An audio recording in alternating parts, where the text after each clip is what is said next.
ኣብ ግዜ ምሸት ወይ ኣብ ጸልማት ቦታ ኮይና ሞባይል ክንጥቀም ከለና ዓይንና ቐንዛ ዝገብረልና እንተደኣ ኮይኑ ወይ ንብይ ሕጂ ቐንዛ ንኸይገብረልና ከመይ ጌርና ነቲ ንዓይንና ሓደገኛ ዝኾነ ካብ ሞባይልና ዝመጽእ ብርሃን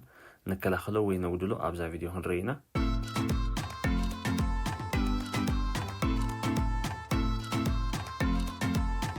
መጀመርያ ናብ ሴቲንግና ክንከይድ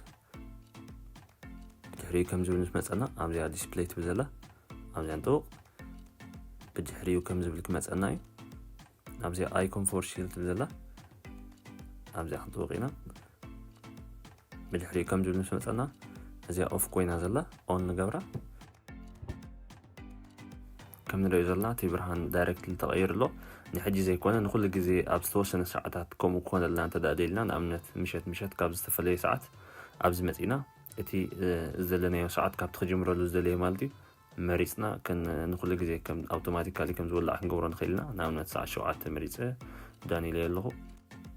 ኣብዚ ኸኣት ናቱ ዓቐን ክንቅንሰሉ ወይ ክንውስኸሉ ንኽእል ማለት እዩ